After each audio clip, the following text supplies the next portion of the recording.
का दावा बुरी तरह फेल हुई शाहीन 3 मिसाइल। टेस्ट के वक्त एटमी फैसिलिटी के पास गिरी शाहीन 3।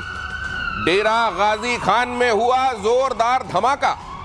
अब जरा देख लीजिए आप, ये है पाकिस्तान और उसके हथियारों की और उसकी युद्ध वाली सलाहियत।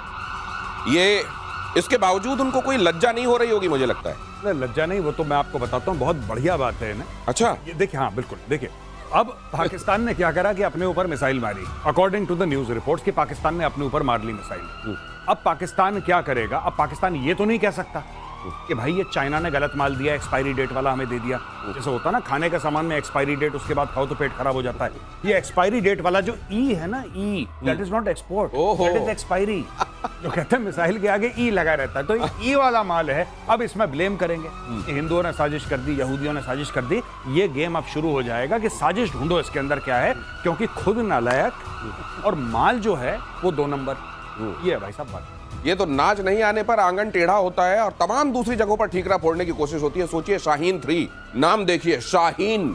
आपको कुछ याद भी आ रहा है क्या? कोई खिलाड़ी भी याद आ रहा है पाकिस्तान का? क्योंकि वो जो क्लैन है वो अक्सर पाकिस्तान और भारत के बीच में जब कुछ चल रहा होता है तो अक्सर बाहर निकल आता है फौज वाली ड्रेस पहनकर। कुछ मिलता जुलता नाम इससे जुड़ा हुआ आपको याद आ रहा होगा। लेकिन सर, नाम तो बड़े खतरनाक रख ही लेते हैं वैसे। नाम में नाम सारे बड़े खतरनाक हैं। और ये वाली जो घटना हुई है, आपको मैं बताऊं, ये न्यूक्लियर कैरेज करने वाली मिसाइल है। अगर ये इसमें न्यूक्लियर वॉरहेड होता तो ये तो गया था डेरा गाजी, पूरा का पूरा गया था। और ये साबित करता है न चलाना आता है न रखना आता है, क्योंकि मेंटेनेंस भी करनी आनी चाहिए। और ई वाला तो माल है ही है, नंबर 2 का माल है। और ये वाकई अब तो हमें और एक गर्व से हमें सीना फूल रहा है कि ये क्या है इसके पास। और तब डराते थे कि हमने चौकों पे नहीं रखे। अरे चौकों पे रखोगे तुम्हारा चौक चला जाएगा, उसको बचाओ। हमारे पर क्या मारोगे, अपने को बचाओ। तो ये EXP एक्सपोर्ट के लिए नहीं है। अब चाइना में तो EXP फॉर एक्सपायरी है, और एक्सपायरी डेट निकल जाने के बाद ये शाहीन 3 जब चली तो अपने ही घर में गिर गई। और अगर इसमें न्यूक्लियर वॉर हेड होता तो आज अपने ही हथियार से अपना काम कर चुका होता पाकिस्तान। लेकिन पाकिस्तान में अगली खबर देखिए, फिर लगा आतंकियों का जमावड़ा। लश्कर के आतंकी अब्दुल अजीज के अंतिम संस्कार में जुटे सैफुल्ला कसूरी, अब्दुल रऊफ और दूसरे आतंकी यहां मौजूद थे। ऑपरेशन सिंदूर में जख्मी हुआ आतंकी अब्दुल। 1.5 महीने बाद आतंकी अब्दुल अजीज की मौत हुई। और जब मौत हुई तो देखिए एक बार फिर से वहां पर आतंकियों की भीड़ जमा हो गई। ये सब आके बता रहे हैं कि देखिए हम हैं, गौर से पहचान लो, चेहरे पहचान लो और अब देर मत करो। यहीं पे मारना चाहिए ब्रह्मोस, जहां पे ये इकट्ठा हुए हैं ना, इसी के बीच में 2-4 मारो यहीं पे, क्योंकि एक बड़े स्केल पे होना चाहिए। जो भी छोटे स्केल पे हो रहा है ना कि एक मर गया सब दुआ पढ़ रहे हैं, मैं तो चाह रहा हूं इसके बीच में मारो कि पूरा पाकिस्तान दुआ। मौका सबको मिलना चाहिए, सबका नंबर आना चाहिए। यहीं पे ये जितने इकट्ठा है ना, इसके बीच में मारना चाहिए। यही है कलेश की जड़ भैया, ये कलेश की जड़। लेकिन अब फिर बड़ी इविडेंट होकर सामने आने लगी है। अब देखिए खुद को सामने लाकर, अच्छा इनको ये भी इस बार नहीं लग रहा है कि अब उन्होंने भी अपनी डेफिनेशन बदल दी है। अगर हम लोग यहां दिखेंगे और वही गड़बड़ी करते दिखेंगे तो अब हो सकता है इंतजार भी ना हो, लेकिन उसके बावजूद चांस ले रहे हैं क्योंकि दुकान चला नहीं। एक चीज बताएं आपको, ये बहुत ही दरिंदा था अपना। अच्छा, 2001 में इसने 2 हमले किए।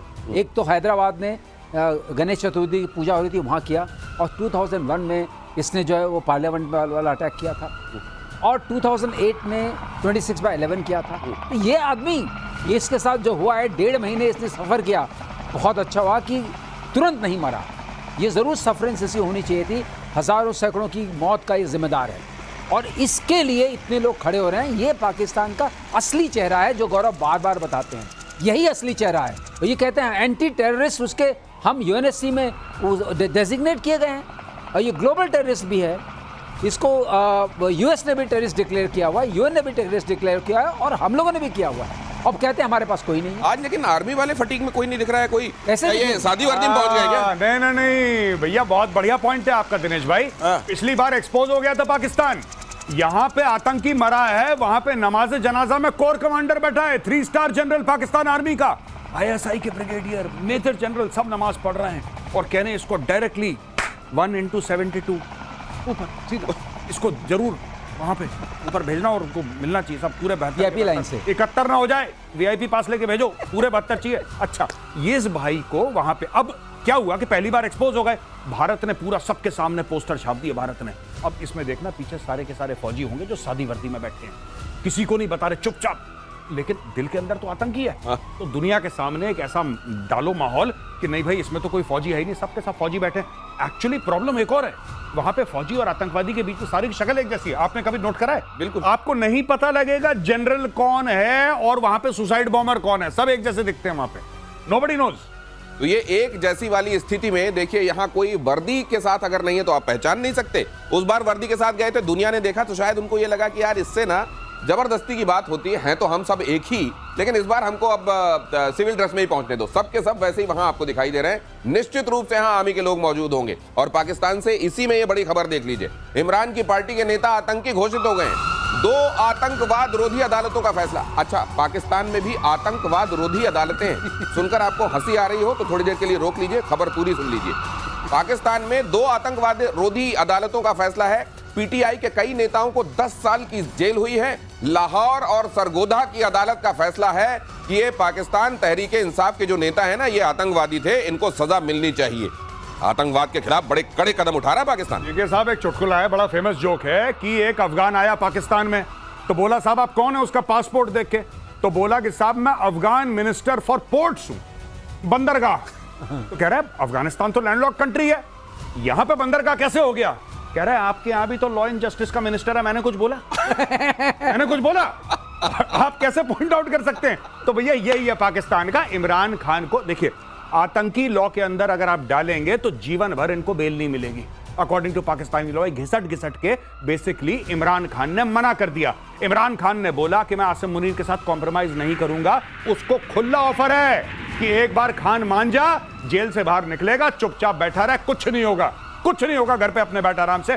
खान ने मना कर दिया, इसीलिए ये लोग ऐसा कर रहे हैं कि खान की जड़ें काट रहे हैं। और उन्होंने ये भी कहा होगा तुम हमारे पुराने साथी हो, तुमको बैठाया तो हमने ही है, अब तो मान जाओ। ये बात है, खान इमरान खान को भी समझाया इस होगा। बात का हवाला भी निश्चित रूप से दिया होगा। और इधर भारत के युद्धाभ्यास से पाकिस्तान में बड़ी घबराहट है। पाकिस्तानी नेवी ने उत्तरी अरब सागर में युद्धाभ्यास करने की सोची है। पाकिस्तान के फायरिंग के लिए वहां पर चेतावनी जारी की जाती है। जो समुद्र में जब युद्धाभ्यास किया जाता है, वहां कहा जाता है कि यहां कोई आसपास नाव ना आए वरना हम जिम्मेदार नहीं। इस तरह की फायरिंग वाली अपनी ड्रिल की अनाउंसमेंट भी उन्होंने कर दी है। हिंदुस्तान ने राजस्थान से गुजरात तक बॉर्डर इलाके में युद्ध अभ्यास शुरू किया हुआ है ऑलरेडी। इधर रफेल, सुखोई 30 और मिराज जैसे फाइटर जेट इसमें शामिल हैं। उधर ये जो भारत कर रहा है, भारत ये अफोर्ड कर सकता है। मेजर गौरव आर्य कई बार बता चुके हैं। लेकिन इधर जब भारत के जैसे गाल लाल करने के चक्कर में अपने को ही चपत मारते हैं वो, तो इनके गालों की हालत खराब हो जाती है एक बार फिर। भाई साहब, इसको लखनऊ में हम लोग कहते हैं चंडू खाने की। हाँ। ये चंडू खाने की दे रहा पाकिस्तान। नोटम वोटम जारी कर दिया कि हम जहाज उड़ाएंगे, जहाज नहीं उड़ा रहे, पुराने वीडियो चला रहे हैं, पुरानी एक्सरसाइजेस के। और इनका ये बता रहा हूं आपको, देखिए उनको ये लग रहा है, और पाकिस्तानी मीडिया में क्या डिस्कस हो रहा है कि 5 अगस्त को इंडिया अटैक करेगा। ये पाकिस्तानी मीडिया में डिस्कस हो रहा है। वहां पे ऑलरेडी ये बता चुके, आपने बोला ना नजूमी, वहां पे नजूमी बैठ के बता रहा है पाकिस्तानी टेलीविजन पे कि 5 अगस्त को 5 अगस्त 370-35 से जिस दिन हटाया था भारत ने, 5 अगस्त को इंडिया अटैक करेगा। और ये मान चुके हैं कि 5 अगस्त को। तो सारे हेलमेट वेलमेट पहन के बैठे हुए, नोटम वोटम पूरा जारी कर दिया। अच्छा, नोटम जारी कर दिया, फिर हवाई जहाज में तेल तो है नहीं उड़ाने के लिए। तो भाई साहब सबको बता दिया कि देखो हमारे हवाई जहाज उड़ने वाले हैं, कब उड़ेंगे भगवान जाने। खौफ तो उड़ रहा है ना, खौफ उड़ रहा है तो बहुत जम के उड़ रहा है। और ये वैसे वाले हैं सर जो ये दिवाली मनाते हैं तो पटाखों की आवाज टेप रिकॉर्डर में रिकॉर्ड करके दिवाली। लेकिन यहाँ दूसरी बात, नेवी वाला हिसाब किताब भी एक बार बता दीजिए। हाँ। नेवी जो खुखरी टाइप तोप के सामने, मतलब क्या नेवी है पाकिस्तान? हाँ।